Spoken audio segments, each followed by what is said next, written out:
Le huitième de finale entre le Maroc et le Canada a d'abord donné l'impression d'un match beaucoup plus équilibré que ne le laisse penser le score final, car pendant une bonne partie de la première période, la sélection canadienne a joué avec beaucoup d'énergie, d'agressivité et d'ambition, au point de pousser le Maroc à défendre plus bas que prévu.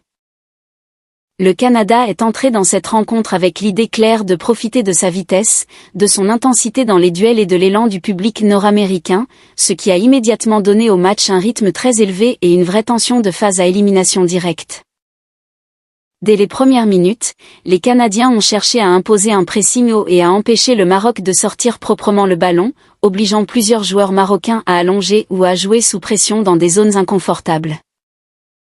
Le Maroc, de son côté, a mis un peu de temps à trouver ses repères dans le match, notamment dans l'utilisation du ballon entre les lignes, et cette entame a laissé penser que le Canada pouvait réellement faire douter l'une des sélections les plus respectées du tournoi. Pendant cette première séquence de la rencontre, le Canada a semblé plus tranchant dans les courses vers l'avant, plus agressif sur les deuxièmes ballons et surtout plus convaincant dans sa manière d'attaquer les espaces laissés sur les côtés. Le problème pour les Canadiens, c'est qu'ils ont beaucoup donné sans parvenir à transformer leur domination territoriale en avantage concret au tableau d'affichage, et face à une équipe du niveau du Maroc, ce genre d'inefficacité finit souvent par coûter très cher. Le Maroc n'a pourtant jamais complètement paniqué malgré cette entame difficile, et c'est probablement l'un des signes les plus évidents de la maturité prise par cette équipe depuis plusieurs années sur la scène internationale. Même quand le Canada semblait avoir le contrôle émotionnel du match, les Marocains ont continué à rester organisés, à fermer l'axe quand c'était nécessaire et à attendre le moment où le rapport de force basculerait en leur faveur. Sur le banc, l'entraîneur marocain a laissé paraître une vraie frustration en première période, car certaines pertes de balles, quelques erreurs techniques et plusieurs sorties de camp mal négociées empêchaient son équipe de s'installer correctement dans la rencontre. Le Canada, encouragé par cette fébrilité relative du Maroc, a continué à pousser avec l'idée qu'un premier but pouvait totalement changer le scénario du match et installer une énorme pression psychologique sur les Lions de l'Atlas. Pourtant, malgré cette impression visuelle favorable au Canada, le match n'a jamais totalement échappé au Maroc, parce que cette équipe possède aujourd'hui une vraie capacité à souffrir, à absorber les temps faibles et à rester lucide même quand elle n'est pas dominante. Cette capacité à ne pas se désunir a fini par devenir la base de la victoire marocaine, car à mesure que la rencontre avançait, on sentait que le Maroc commençait à mieux lire les déplacements canadiens et à mieux comprendre où il pouvait faire mal.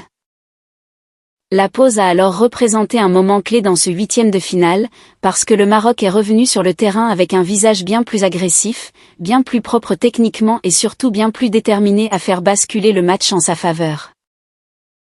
Le changement n'a pas seulement été tactique, il a aussi été mental, puisque les Marocains sont revenus avec une intensité différente dans les duels, une meilleure occupation des espaces offensifs et davantage de confiance dans les 30 derniers mètres. C'est finalement à la 50e minute que le verrou canadien a sauté, lorsqu'Azzedine Ounahi a ouvert le score pour le Maroc et a donné un tout autre visage à cette rencontre qui, jusque-là, restait encore totalement ouverte. Ce premier but de Azzedine Ounahi, inscrit à la 50e minute, a eu un impact immense non seulement sur le score, mais aussi sur la dynamique émotionnelle du match, parce qu'il a immédiatement transféré la pression sur les épaules d'un Canada qui venait de voir tous ses efforts de la première période perdre une grande partie de leur valeur. À partir de ce moment-là, le Canada a été obligé de sortir davantage, de prendre plus de risques et de s'exposer plus franchement aux transitions marocaines, ce qui a offert au Maroc le type de match qu'il aime souvent jouer lorsqu'il mène au score. Le Maroc a alors commencé à respirer beaucoup mieux avec le ballon, à trouver des relais plus hauts sur le terrain et à multiplier les séquences où les Canadiens couraient davantage derrière le jeu qu'ils ne le contrôlaient réellement. Le premier but a aussi libéré des joueurs marocains qui semblaient jusque-là un peu retenus, et c'est dans cette nouvelle confiance que le Maroc a commencé à faire parler sa qualité technique et son expérience des grands rendez-vous. Là où le Canada avait été intense mais parfois brouillon dans la zone de vérité, le Maroc a soudainement montré une efficacité clinique, presque froide, qui a fait toute la différence dans un match à élimination directe.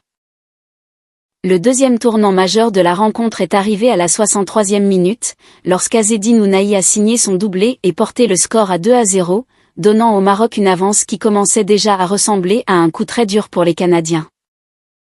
Le deuxième but de Azzedine Ounahi, marqué à la 63e minute, a été celui qui a réellement cassé l'élan canadien, parce qu'il est arrivé au moment où le Canada essayait encore de se convaincre qu'un retour restait possible après l'ouverture du score marocain.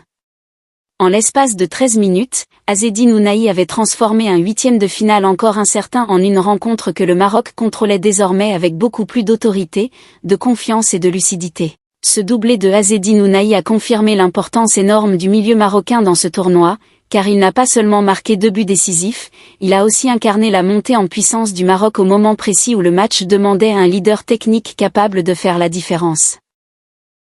Pour le Canada, ce deuxième but a été un véritable coup de massue, parce qu'il est venu punir une équipe qui avait longtemps cru pouvoir tenir tête au Maroc mais qui se retrouvait soudain menée de 2 buts face à une sélection rompue à la gestion des matchs à enjeu. À 2-0, le rapport de force a complètement changé, et le Canada a dû courir après un match qui lui échappait désormais non seulement au score, mais aussi dans la maîtrise émotionnelle des événements.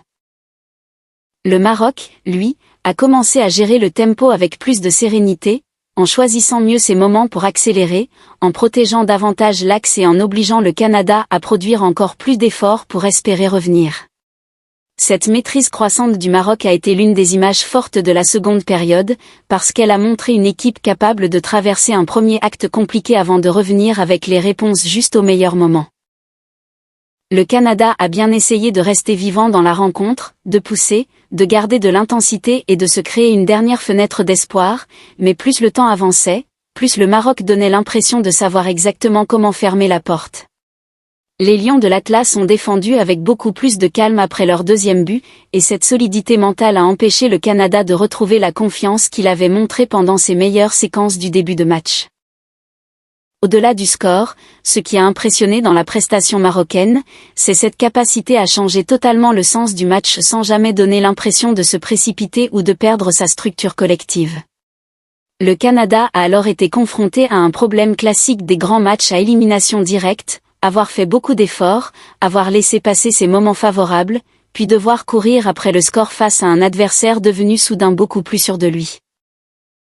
À mesure que les minutes défilaient, on sentait que le Maroc n'avait plus besoin de se découvrir, car la rencontre lui appartenait de plus en plus et le Canada n'avait plus la même fraîcheur pour maintenir le même niveau de pression.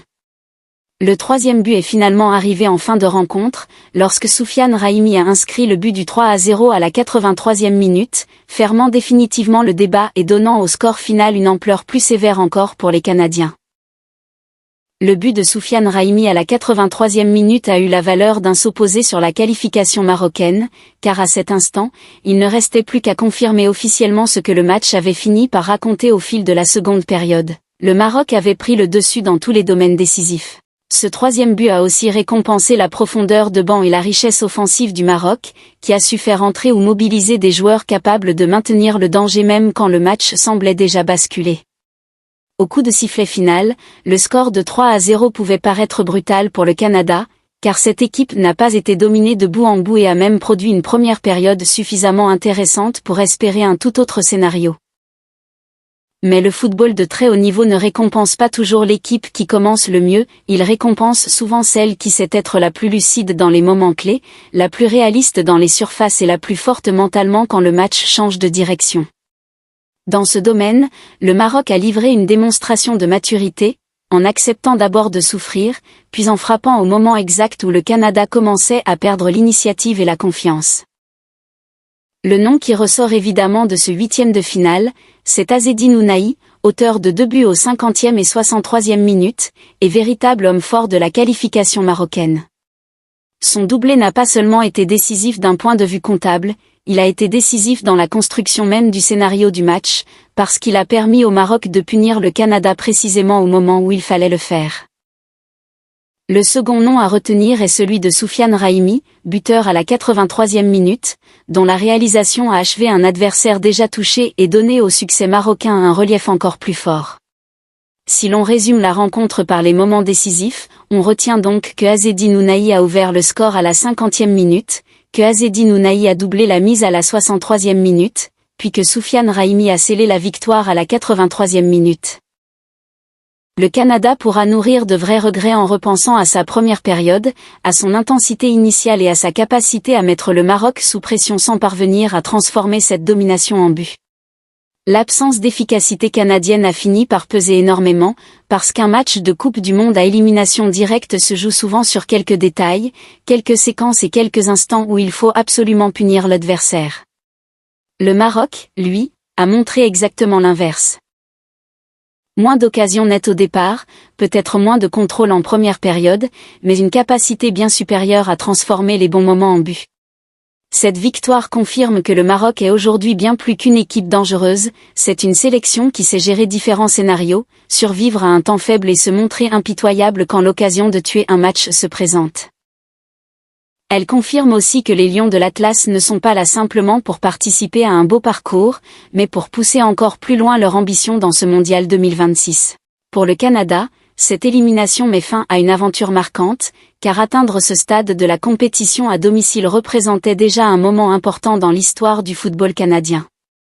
Mais même dans la défaite, ce match laissera une impression particulière, parce qu'il a montré une équipe canadienne courageuse, intense et capable de poser des problèmes à un adversaire du très haut niveau mondial, sans toutefois réussir à convertir ses meilleurs temps forts.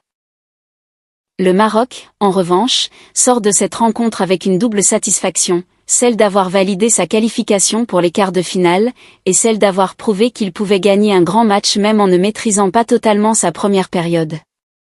En gagnant 3-0 après avoir d'abord souffert, le Maroc a envoyé un message très fort au reste du tableau. Cette équipe possède désormais la qualité technique, la discipline collective et la force mentale nécessaires pour renverser le cours d'un match et faire très mal à n'importe quel adversaire.